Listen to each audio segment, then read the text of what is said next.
वो डायरी मेरी छीन ली गई और फिर मुझे मार्शलों ने नहीं, मुझे कांग्रेस के लोगों ने, कांग्रेस के मंत्रियों ने मुझे घसीट के बाहर निकाला। गहलोत साहब, वो डायरी का आधा पार्ट आपने आपके विधानसभा में गुंडागर्दी करके मेरे से छीन लिया और आधा पार्ट मेरे पास अभी और है। इस पार्ट के अंदर आपके सारे काले कारनामे जो लोगों ने आपने विधायकों को खरीदा, किस किस एमएलए को राज्यसभा में आपने निर्दलीयों को क्या क्या दिया, किस किस को प्रलोभन दिया, क्रिकेट के चुनाव में आपने क्या क्या काले कारनामे किए पैसे दे दे के, वो सारी चीजें अभी खुलासा मैं आगे भी करूंगा। कांग्रेस विधायक दल जिसके वो सदस्य है, अपने ही सदस्य पर, कांग्रेस विधायक दल के सामान्य सदस्य पर जिस प्रकार टूटे, शर्मसार है। लाल डायरी में अगर कुछ नहीं है, अगर हिम्मत है तो साहब गोई से आगे आना चाहिए कि लाल डायरी में कुछ नहीं है और गुड़ा जी को चुनौती देनी चाहिए, सदन के नेता को और कांग्रेस के बड़े मंत्रियों को और अधिकारियों को, कि आपके पास है तो आप इसको सौंपो सक्षम जगह पर। और माननीय अध्यक्ष जी को चाहिए था कि जब वो टेबल कर रहे थे लाल डायरी, तो लाल डायरी को लेकर अध्यक्ष जी को सक्षम एजेंसी ईडी को, सीबीआई को, इनकम टैक्स को सौंपनी चाहिए थी, ताकि इस सदन की गरिमा बनी रह सकती। कि सारी की सारी जो ये लाल डायरी वाला किस्सा बताया जा रहा है, ये भारतीय जनता पार्टी के साथ मिलकर के ये षड्यंत्र रचा गया है, एक स्टोरी बनाई गई है, कहानी बनाई गई है।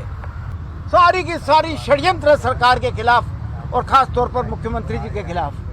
बीजेपी के हाथ में वो लाल वो दिख रही थी आपको, क्या था और क्या था।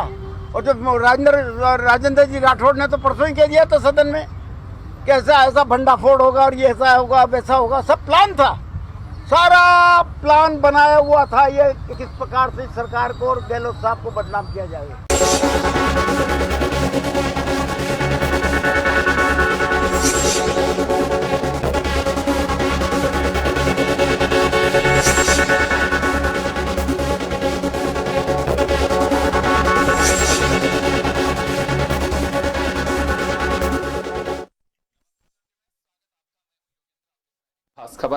खास खबर में हम बात करेंगे राजस्थान विधानसभा की खास घटनाक्रम की। लाल डायरी की गूंज, जैसे लग रहा था कि राजेंद्र गुढ़ा को बर्खास्त किया गया और उनके बाद जो बयान उनके आ रहे थे, उससे लग रहा था कि लाल डायरी की गूंज आज सड़क से सदन तक रहेगी, और वही हुआ। शून्यकाल के दरमियान राजेंद्र गुढ़ा की एंट्री होती है, इधर से विपक्ष का हंगामा होता है, राजेंद्र गुढ़ा स्पीकर तक पहुंचते हैं, आप विजुअल्स के जरिए देख भी पाएंगे, और काफी नोकझोंक होती है, उन्हें जगह पर बैठने के लिए कहा जाता है।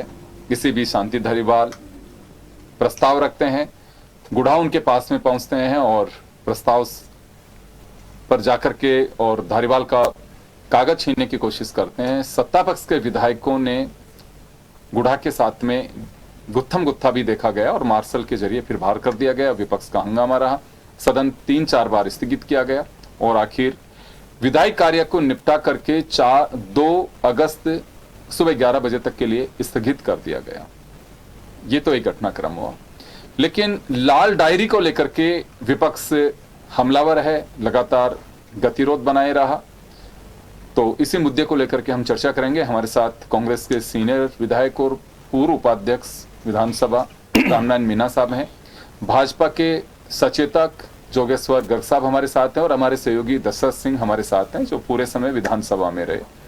मैं मीणा साहब आप ही के पास में आना चाहूंगा, काफी सीनियर हैं आप दोनों ही, आप उपाध्यक्ष भी रहे हैं, रूल्स को बहुत अच्छे से जानते हैं। इस पूरे घटनाक्रम को किस तरह से देखा जा सकता है?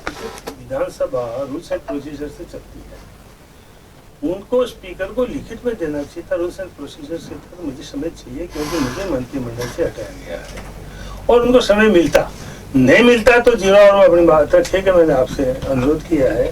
और एक किताब लेकर के जिसके बारे में एक शब्द उन्होंने नहीं कहा, इवन बाहर निकालने के बाद प्रेस तक में नहीं कहा, उसमें है, उसमें 500 करोड़ का घोटाला है। तो ये भाषा बोल करके पॉलिटिकली केवल उन्होंने एनवायरमेंट बनाने की कोशिश करी।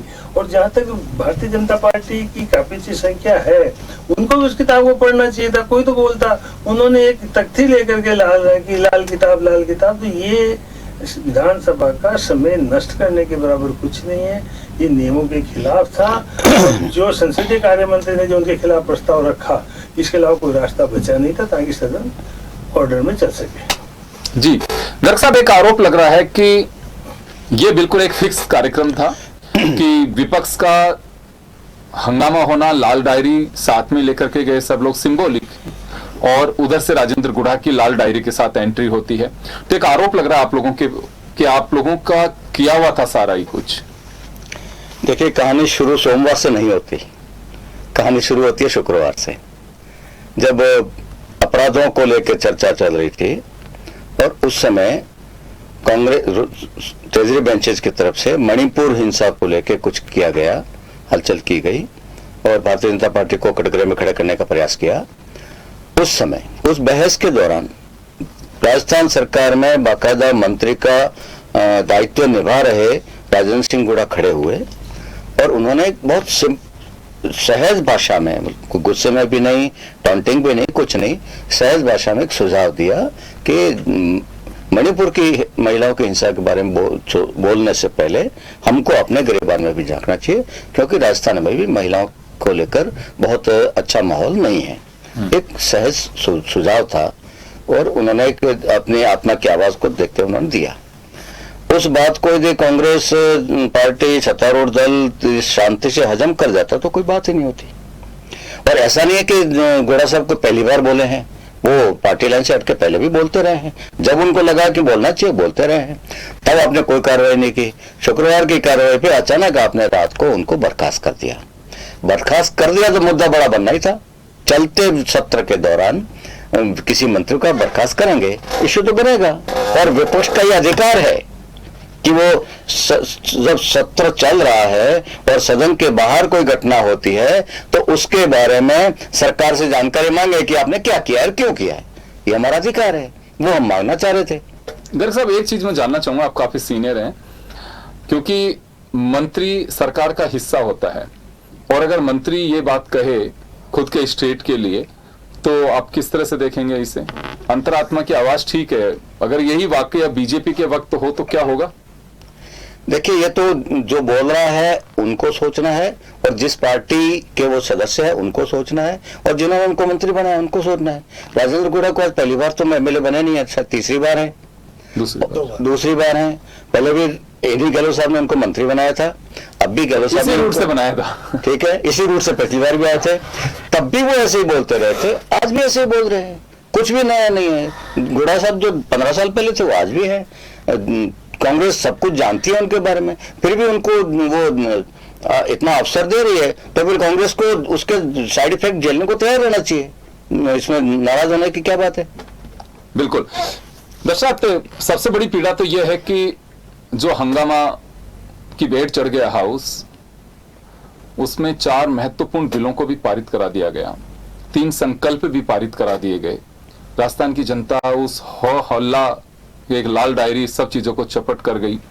तो लगता है कि यहाँ चर्चा हो सकती थी, अगर कोई सुझाव होते तो वो उसमें ऐड कराए जाते या खारिज होते, लेकिन एक पब्लिक डोमेन में आते और विधानसभा की जो प्रोसीडिंग है उसके तहत नोट होते कि हाँ बिल्कुल अमुक सदस्य ने 15वीं विधानसभा के अंतिम सत्र में ये अपने विचार रखे थे। खारिज करना रखना ये एक अलग बात है, लेकिन एक बहस हो सकती थी। बहस होनी ही चाहिए थी। हमको हंगामा करने को मजबूर किया गया आसन की तरफ से और सत्तारूढ़ दल की तरफ से। हमारे नेता प्रतिपक्ष ने सामान्य से नियम के तहत जानकारी मांगी थी कि ये आपने जो किया है उसके बारे में सदन को अवगत कराओ। एक तो उसको आपने अलाउ नहीं किया, उसमें आपने उसको टालने की कोशिश की। दूसरा, एक इसी सदन का सदस्य है, परसों तक बाकायदा मंत्री थे वो, उनके खिलाफ कोई कार्रवाई हुई है तो उनको भी अपना स्पष्टीकरण देने का अधिकार है उसके फ्लोर पे, तो उनको भी अलाउ करना चाहिए था। ये दो चीजें यदि अलाउ कर लेता सत्तारूढ़ दल और आसन तो हंगामा बिल्कुल नहीं होता। हम पूरे दिन सारी कार्रवाई में हम कोऑपरेट करते हैं, सहयोग करते हैं और बिलों के ऊपर भी बहस होती। तो ये हंगामा तो इनवाइट किया गया, आमंत्रित किया गया। चलिए, मैं दर्शक आपके पास में आ रहा हूं, लेकिन इससे पहले एक बड़ी बात कहना चाहूंगा कि प्रेसिडेंट हो चाहे वाइस प्रेसिडेंट हो, सब दलों से ताल्लुक रखते हैं। कुछ दिन पहले ये बात कही जाती है और हर ओर से बात कही जाती है कि विधानसभा हो चाहे लोकसभा हो, या राज्यसभा वो हंगामे की भेंट चढ़ जाती हैं और कीमती जो समय है वो बर्बाद हो जाता है, उसमें सार्थक बहस नहीं हो पाती है। मुझे लगता है कि कह देना और उसे व्यवहार में उतारने में बड़ा अंतर होता है। तो मुझे क्यों जो महामहिम इस तरह की बातें करते हैं तो कोई उस पर गौर फरमाता है, या अगले पल ही इधर जाते हैं, प्रोसीडिंग शुरू होती है और हंगामा शुरू हो जाता है? इसे क्या कहें?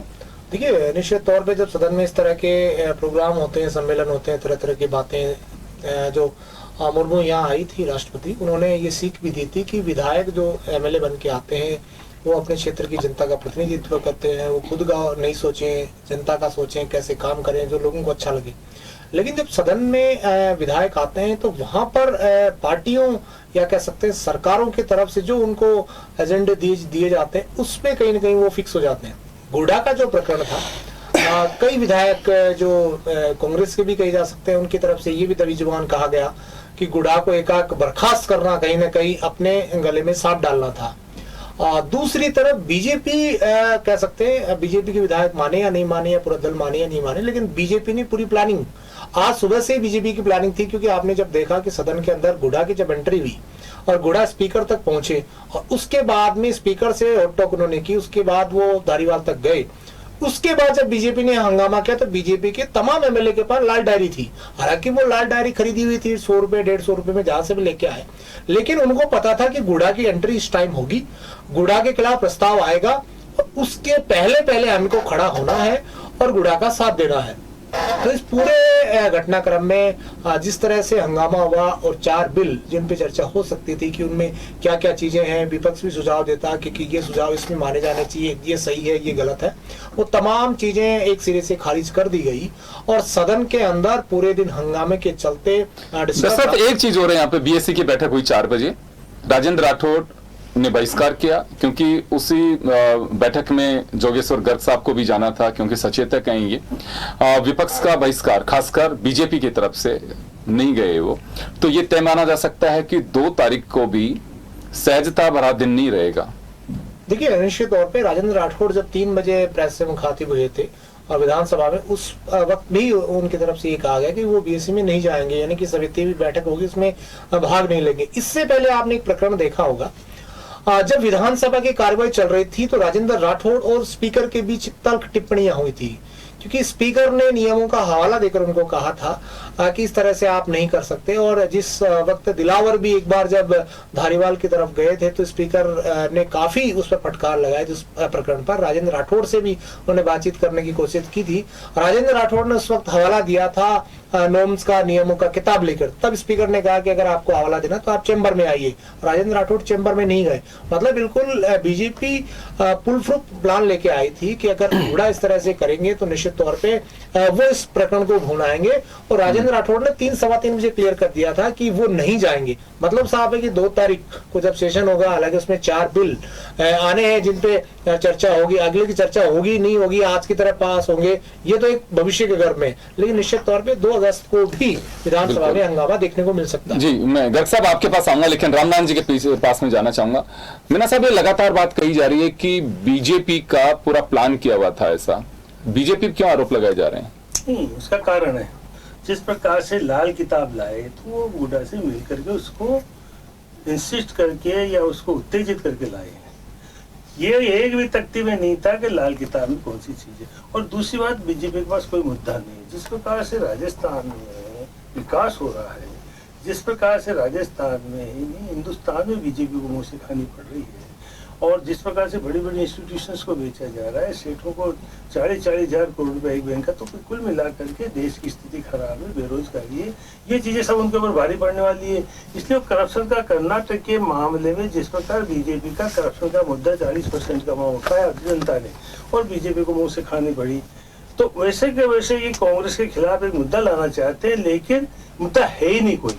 और मुद्दा होता तो आज निश्चित तौर पे सदन में, अखबारों के सामने या नियम से गुड्डा जी आते। बिना नियम के राजेंद्र सिंह गुड्डा आए, सीधे स्पीकर की सीट के पास कोई नहीं जाता। हम भी डेस्क में कागज देखते हैं तो वहां जाते हैं, स्पीकर से बात करना एक तरह से वो प्रोसीजर नहीं है। कोई पदाधिकारी हो, कोई ऐसी बात हो तो ही स्पीकर से बात की जाती है। वो सदन की चेयर की अवमानना में माना जाता है। और उसको बीजेपी ने जिस प्रकार से बिना कोई बात करे हो अल्लाह जो किया, वो जैसे चिड़िया उड़ाते हैं खेत में, उस तरह का जो अल्लाह किया वो एक तरह से बड़ा चिंताजनक, और उसको मैं उसको क्योंकि संसदीय भाषा में कुछ कह नहीं पा रहा हूँ, लेकिन निंदनीय शब्द के तौर पर भी देखा जा सकता है। तो उनका मुद्दा नहीं था, और मुद्दा होता तो 2 तारीख को आता। इसमें सबसे बड़ा नुकसान क्या हुआ है, जो बिल पास हुए हैं हंगामे में, वो करना पड़ा स्पीकर को। उसमें बूंदी जिले के 63 गांव बीजेपी का बस मुद्दा था, 63 गांव कोटा में मिल रहे हैं। लेकिन एक तरफ तो कहा जाए वहाँ का एमपी हिंदुस्तान में नंबर 4 है, तो बीजेपी से दबती है। बीजेपी में जो फॉलोइंग्स का जिस तरह का सिस्टम जमा हुआ है, कांग्रेस में भी जिस तरह का चला हुआ है, और ये बात हमारे मुख्यमंत्री जी भी कह सके हैं, एक शब्द जो वहाँ दोनों नेता हैं कांग्रेस बीजेपी के, तो बीजेपी में भी अनुशासन नहीं है, कांग्रेस में भी अनुशासन की कमी आई है। कुल मिलाकर के आज कांग्रेस को जो घेरने की जो तरीका था वो बिल्कुल फैल गया बीजेपी का। ये बीजेपी का एक फेलियर माना जाएगा इस सदन के अंतिम दिन में। जी सुनागर साहब, परसों जो घटनाक्रम हुआ शुक्रवार रात में और शनिवार में, उसको देखते हुए हमने हमारी विधायक दल की मीटिंग जो सामान्यतः सत्र के दिनों मंगलवार सुबह होती है, लेकिन आज हमने बुलाई। आज 10 बजे सारे विधायकों को बुला के उनके सामने विषय रखा कि ये परिस्थितियां बन गई है राजस्थान की राजनीति में, अपन को इसमें क्या करना चाहिए।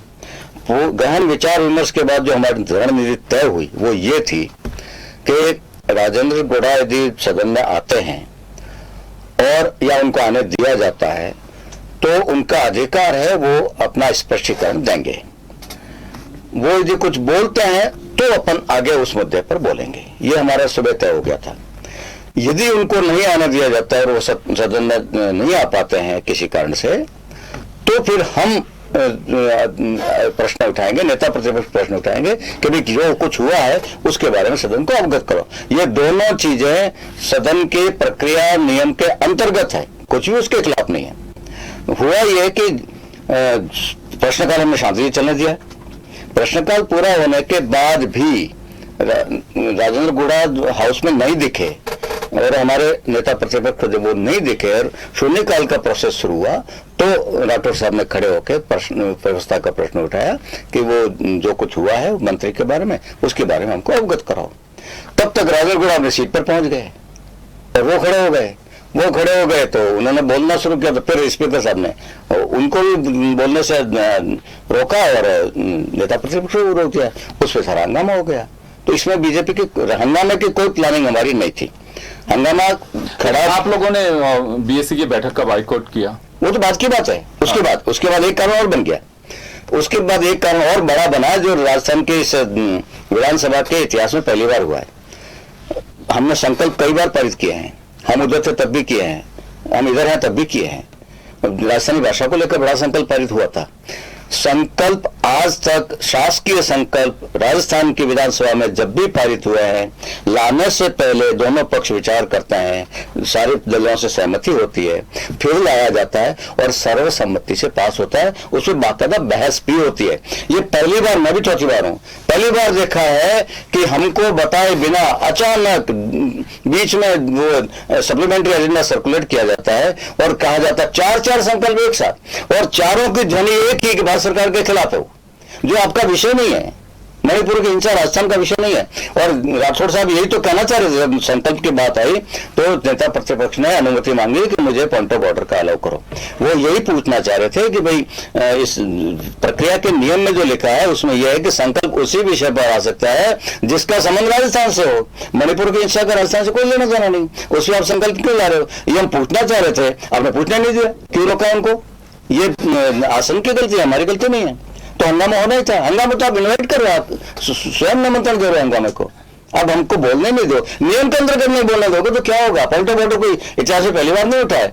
पहले इन 5 साल में पॉइंट ऑफ ऑर्डर सबसे कम अलाउ किए गए, सबसे कम। बाकी तो दिन में 5 बार 10 बार पॉइंट ऑफ ऑर्डर आते थे और उसका जवाब होता, डिस्कस होता था उस पर। और उसपे मेरे को याद आ रहा है भैरव सिंह जी के समय में 95 वाले में किसी विषय पर सरकार पहले बोले स्टेटमेंट दे या विपक्ष पहले बोले, इस बात पे बहस छिड़ गई पॉइंट ऑफ ऑर्डर के माध्यम से, और वो बहस 7 घंटे चली यदि उस स्टेटमेंट पे चर्चा होती तो आधा घंटा 1 घंटा चलती, लेकिन पहले कौन बोले इस पे 7 घंटे बहस हुई, फिर उस पॉइंट ऑफ ऑर्डर का निर्णय हुआ है इस विधानसभा में।